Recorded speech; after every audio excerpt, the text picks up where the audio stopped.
Hello friends, welcome to you my YouTube channel Nutan academy. तो हम बेहतरीन चैप्टर पढ़ रहे हैं प्रोजेक्टाइल मोशन। दो पार्ट हम लोगों ने कर भी चुका है, आज हम तीसरा पार्ट करेंगे। इस पार्ट के बाद हम लोग इस चैप्टर का हम न्यूमेरिकल भी करेंगे। क्वेश्चन जो आए हुए एनडीए में, एयरफोर्स नेवी में, या कुछ कॉन्सेप्चुअल क्वेश्चन करेंगे। तो आज हम लोग थ्योरी का पार्ट करेंगे जिसमें डिराइवेशन और इक्वेशन को डिराइव करेंगे। तो हम लोग प्रोजेक्टाइल मोशन में क्या पढ़ रहे थे, ये आपका हो गया वाई एक्सिस, ये आपका हो गया एक्स एक्सिस। ठीक है, किसी ऑब्जेक्ट को पॉइंट ए से हम लोग प्रोजेक्ट कर रहे थे और बी तक वो आया। मैंने बताया था कि पॉइंट सी पे वो पहुंच गया, उसका फाइनल वेलोसिटी 0 हो गया और यहाँ पे उसने मैक्सिमम हाइट को अटेन कर लिया। ठीक है, यहाँ पे मैक्सिमम हाइट हो गया, यहाँ पे इसका पोटेंशियल एनर्जी भी मैक्सिमम हो गया। फिर यहाँ पे मैंने बताया था कि इस कंपोनेंट को थीटा एंगल से प्रोजेक्ट हुआ है, तो ये आपका यू कॉस थीटा हो गया। ये परपेंडिकुलर डायरेक्शन आपका हो गया यू साइन थीटा। ये हम लोग ये भी मैं बताया था कि एक्सीलरेशन इन एक्स डायरेक्शन क्या होगा, 0, क्योंकि जी का जो इफेक्ट है हॉरिजॉन्टल डायरेक्शन में ही है, और वाई में माइनस जी होगा क्योंकि जी डाउनवर्ड में होगा और प्रोजेक्ट हो रहा है अपवर्ड। तो जी की ड्यू टू क्या हो रहा है, यहाँ पे अपवर्ड जा रहा है और डाउनवर्ड एक्सीलरेशन हो रहा है, इसकी वजह से नेगेटिव हो जाएगा एक्सीलरेशन। ठीक है, ये सब हम लोग बात किए थे और इसका हम सारा कॉन्सेप्ट बात किए थे। आज हम लोग इक्वेशन को लिखेंगे, ध्यान से देखिएगा। हम लोग न्यूटन्स का इक्वेशन ऑफ मोशन जानते हैं। कितना इक्वेशन होता है, पहला होता है v equal to u plus a t. Second equation क्या होता है, s equal to u t plus half a t square. Third equation क्या होता है, v square equal to u square plus 2as। ये इक्वेशन होता है मोशन, न्यूटन्स की 3 इक्वेशन। अब हम लोग इसी इक्वेशन बेस पर हम लोग इसका मैक्सिमम हाइट का फॉर्मूला निकालेंगे, टाइम ऑफ फ्लाइट निकालेंगे और रेंज पे बात करेंगे। ठीक है, देखिए, तो यहां से किसी ऑब्जेक्ट को यहां से पॉइंट ए से प्रोजेक्ट किया गया है कुछ एंगल थीटा पे, तो इस कंपोनेंट यू कॉस थीटा और वर्टिकल डायरेक्शन हो जाएगा यू साइन थीटा। अब बात होगी, लोग अगर अपवर्ड मोशन में इक्वेशन पहला न्यूटन्स का पहला इक्वेशन लगाएं, v y equal to u y plus a y t. ये वाई क्या है, वाई बता रहे हैं कि हम वाई डायरेक्शन में फाइनल वेलोसिटी निकाल रहे हैं। तो फाइनल वेलोसिटी क्या है वाई डायरेक्शन में, 0। इनिशियल वेलोसिटी यू वाई क्या है वर्टिकल मोशन में, यू साइन थीटा। एक्सेलेरेशन क्या है माइनस जी टी। ठीक है, अब यहाँ पे जी टी को यहाँ पर आइए, g t equal to u sine theta, तो t equal to u sine theta by g. बेहतरीन ये आया, ये आपको आया टाइम ऑफ एक्शन। कितना टाइम ऑफ एक्शन लगा प्रोजेक्टाइल को अपवर्ड मोशन कंप्लीट करने में। ठीक है, इज इट क्लियर? क्योंकि हम लोग निकाल रहे टाइम ऑफ फ्लाइट का फॉर्मूला। तो टाइम ऑफ फ्लाइट का फॉर्मूला कैसे निकलेगा, time of action plus time of descent. क्योंकि हम लोग हॉरिजॉन्टल में जब प्रोजेक्ट करेंगे तो जितना टाइम वो लेगा प्रोजेक्टाइल अपवर्ड मोशन कंप्लीट करने में, हवा में जितना देर रहेगा उतना ही वो टाइम लेगा नीचे डिसेंड होने में, क्योंकि दोनों का टाइम सेम लग गया। क्योंकि यहाँ पे अर्थ का सरफेस है और ऑब्जेक्ट को हम लोग प्रोजेक्ट करें, ना कि यहाँ पे एयर रेसिस्टेंस फोर्स है, ये सब वैक्यूम की बात हो रही है। ठीक है, तो टाइम ऑफ फ्लाइट जिसको कैपिटल टी से हम लोग डिनोट करते हैं, ये कैसे निकलेगा, time of ascent plus time of descent. इतना नोट कर लीजिए। अब मैं इसे रफ कर रहा हूँ, ये टाइम ऑफ एक्सेंट आया। सिमिलरली इसी तरह से टाइम ऑफ डिसेंट भी सेम आएगा, time of descent equal to u से साइन थीटा बाई जी। तो टोटल टाइम कितना हो जाएगा, 2u साइन थीटा बाई जी। ये बेहतरीन एक रिजल्ट आया टाइम ऑफ फ्लाइट का। मतलब कि जब किसी ऑब्जेक्ट को हम जब प्रोजेक्ट कर रहे हैं तो कितना वो टाइम ले रहा है, अपवर्ड मोशन और डाउनवर्ड 200, मतलब ए से किसी ऑब्जेक्ट को प्रोजेक्ट कर रहे हैं तो बी तक आने में कोई बोले कितना टाइम होगा, तो यही फॉर्मूला से हो जाएगा u t equal to 2u sine theta by ji.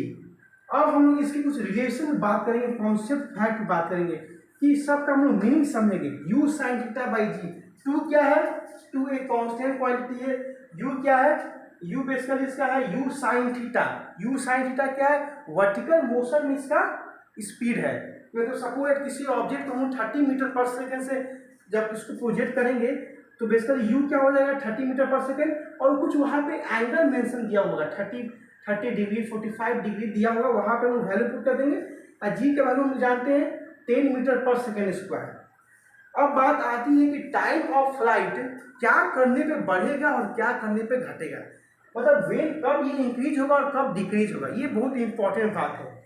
You पे आइए, यू पे, तो यू को जब किसी भी हम लोग ऑब्जेक्ट को जब प्रोजेक्ट करेंगे तो यू को जो है हम लोग उस पर तो फोर्स लगाएंगे नहीं, तो ये एक फिजिकल क्वांटिटी है, इनिशियल वेलोसिटी। किसी ऑब्जेक्ट को जब हम लोग प्रोजेक्ट करेंगे तो प्रोजेक्ट करने का मतलब क्या हुआ कि उस समय उसको हम कुछ काइनेटिक एनर्जी दे रहे हैं।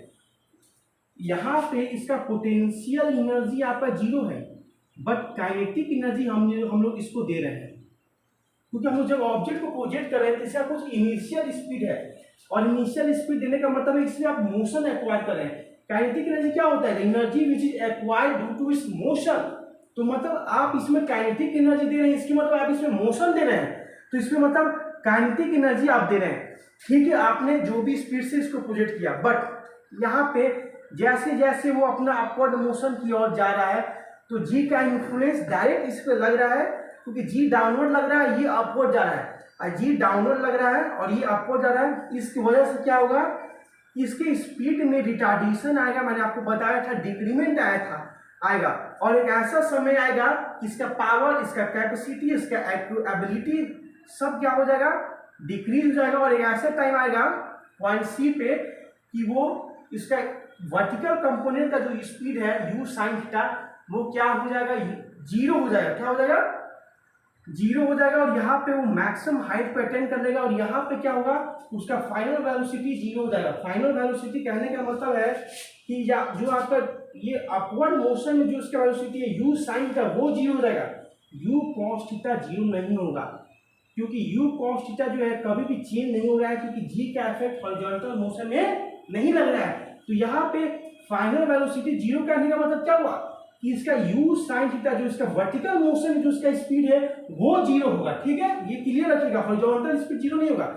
यहाँ पे पोटेंशियल एनर्जी मैक्सिमम हो जाएगा अपवर्ड मोशन में, और काइनेटिक एनर्जी मिनिमम। ये सब कॉन्सेप्ट की बात है। ठीक है, तो मेरा कहने का ये मतलब है कि u जो है एक वंस टाइम में आप इसको जो स्पीड दे दिए वो स्पीड के बाद आप इसको हवा में तो नहीं जाके आप इसको पकड़ के इसको स्पीड उसको आप कम कीजिएगा या तेज कीजिएगा, तो ये एक फिजिकल क्वांटिटी है, ये एक समय के बाद स्टे रुक ही जाएगा, तो इस पर हम लोग कुछ चेंज नहीं ला सकते हैं। बात आती है साइन थीटा। थीटा एंगल पे क्या करेंगे, तो एंगल बहुत बड़ा रोल करता है। या तो आप इसको 0 डिग्री से ऐसे ग्राउंड प्रोजेक्ट कीजिए, या तो 30 डिग्री से, या तो इसके मतलब कहने का मतलब इसलिए आप कॉम्प्लीमेंट्री में कीजिए जिसका सम 90 हो, 30 हो गया, 45 हो गया, 60 हो गया।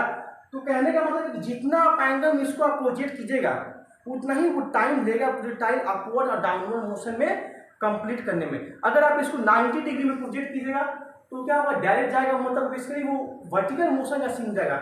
सपोज यहाँ से आप या आपके यहाँ से ऐसे प्रोजेक्ट किए, डायरेक्ट क्या होगा, यहाँ पे आके गिर गया, ज़्यादा डिस्टेंस कवर नहीं करेगा, तुरंत टाइम जो होगा वो भी क्या होगा, डिक्रीज होगा, कम लगेगा। तो 90 डिग्री का कंडीशन हो गया, मतलब वो वर्टिकल मोशन शो कर रहा है। अगर आप उसको एक्यूट एंगल पर थ्रो कर रहे हैं 30, 45, 60, तो उस पर जो भी टाइम ऑफ फ्लाइट आएगा वो हम लोग देखेंगे। तो कहने का मतलब है कि थीटा पे ही डिपेंड कर रहा है, इसी पे रोल होगा टाइम ऑफ फ्लाइट का। तो ये आप लोग समझ रहे होंगे टाइम ऑफ फ्लाइट पे ये बेहतरीन कॉन्सेप्ट है। एक टॉपिक को मैंने क्लियर किया है अच्छे से। ठीक है, अब हम लोग सेकेंड टॉपिक को डिस्कस करेंगे। सेकेंड टॉपिक हम डिस्कस करेंगे रेंज। आज हम दो टॉपिक को बस डिस्कस करेंगे, टाइम ऑफ फ्लाइट पे और रेंज पे। एक एक टॉपिक को क्लियर करेंगे खूब अच्छे से। रेंज, तो ये आपका प्रोजेक्टाइल है, एक्स एक्सिस वाई, किसी इस ऑब्जेक्ट को प्रोजेक्ट किए, ए से बी तक आया, सेम लेवल के सरफेस पे ही आया, ये थीटा एंगल से प्रोजेक्ट किया गया। ये आपका horizontal component you cos theta, vertical component आपका हो गया यू साइन थीटा। यहाँ पे उसका मैक्सिमम हाइट हो गया एच मैक्स।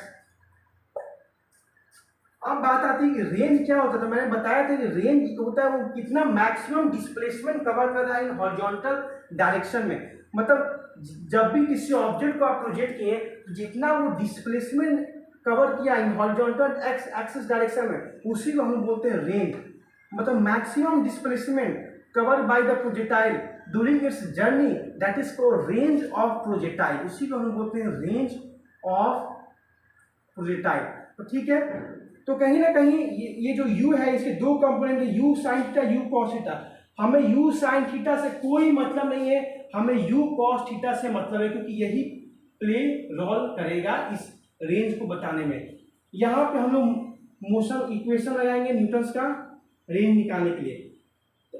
Sx मतलब डिस्प्लेसमेंट इन x डायरेक्शन बराबर ux plus half ax t square. Sx बराबर ux, हॉरिजॉन्टल डायरेक्शन स्पीड कितना है u cos थीटा, एक्सलेशन 0 है, मैंने बताया था क्योंकि g का इधर इफेक्ट नहीं है, 0 हो गया। Sx बराबर u cos theta into T भी है यहाँ पे, u cos थीटा, t का वैल्यू हम पुट कर सकते हैं, हम निकाल दिए हैं 2u sin theta by g. अब हम लोग एक मैथ में फॉर्मूला पढ़े हैं ट्रिग्नोमेट्री में, sine 2 theta equal to 2 sine theta into cos theta. ये हम लोग जानते हैं साइन 2 थीटा इक्वल टू क्या होता है, 11 क्लास पढ़िएगा, मैं पढ़ाऊंगा। Sine 2 theta equal to 2 sine theta into cos theta. तो देखिए 2 sine theta into cos theta equal to लिख सकते हैं साइन 2 थीटा। अब क्या बच गया, यू स्क्वायर बाई जी, मतलब u square sine 2 theta by g. बेहतरीन रिजल्ट आ गया, रेंज जो आया प्रोजेक्टाइल कितना आया, u square sine 2 theta by g. यहाँ पे भी रेंज जो है किस पे डिपेंड करेगा, यू पे तो कोई मतलब नहीं है, क्योंकि यू कॉस थीटा पूरे प्रोजेक्टाइल में फिक्स रहता है, इसका वैल्यू चेंज नहीं हो सकता है। बात आती है फिर थीटा पे, बात आएगी कितना थीटा फेंके, या तो यहाँ थीटा 90 रखे, साइन 90 इंटू 2 साइन 180, और साइन 180 तो 0 हो जाएगा, मतलब उसका कोई डिस्प्लेसमेंट ही नहीं हो जाएगा। बात आती है कि थीटा का क्या वैल्यू रखे कि हमें रेंज जो है मैक्सिमम मिले। तो आप बताइए, वी नो डैट, मैं इसे रफ कर रहा हूँ, हम लोग जानते हैं यहाँ पे मैथमेटिकल बेसिकली हम लोग टर्म लाएंगे, साइन थीटा का वैल्यू लाई होता है -1 से 1 के बीच में। साइन थीटा का ग्राफ कैसे बनता है, ये आपका साइन थीटा का ग्राफ हो गया। तो साइन थीटा का मैक्सिमम वैल्यू होता है 1 और मिनिमम वैल्यू होता है आपका -1। अब मैक्सिमम वैल्यू 1 मतलब 90 डिग्री होता है कि नहीं, अब -1 बेसिकली होता है 270 डिग्री। ये क्या होता है, मैक्सिमम और मिनिमम वैल्यू की बात आती है। तो साइन थीटा -1 और 1 के बीच में ही लाई करती है, ठीक है, इज इट क्लियर। अब बात आती है क्या फॉर्मूला है, u square sine 2 theta by g. तो थीटा के वैल्यू हम क्या रखते हैं 45। That means if you put theta is equal to 45 degree, then we will get maximum range of the projectile. Because sin 2 theta, if you put the value theta 45, the sin 90 and sin 90 is equal to 1, we get the maximum range.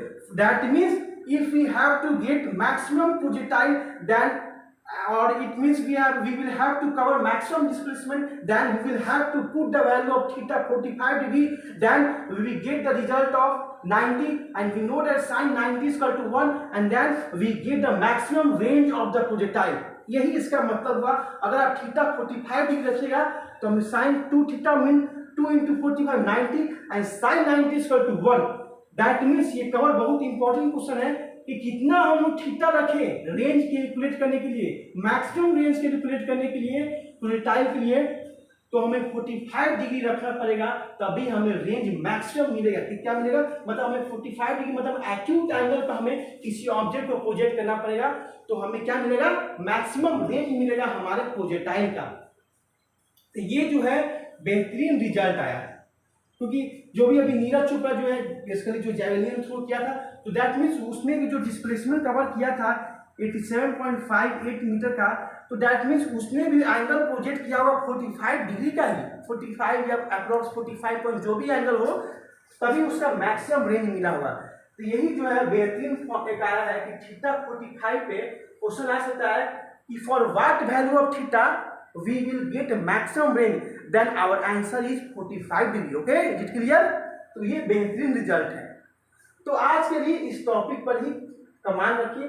अब हम लोग second day next day बात करेंगे कि जब range maximum मिल रहा है तो हमें हाइट पर क्या रिजल्ट मिल रहा है, मतलब आगे हम लोग बहुत अभी कॉन्सेप्ट पे बात करनी है, धीरे धीरे सब बात करनी है, कॉन्सेप्चुअल बात, ठीक है। न्यूमेरिकल भी हम लोग करेंगे। तो जितने वीडियो को अच्छे लगे बिल्कुल लाइक कीजिए, शेयर कीजिए, सब्सक्राइब कीजिए, और हम लोग नेक्स्ट वीडियो मिलेंगे। तब तक बाय बाय, थैंक यू, जय हिंद।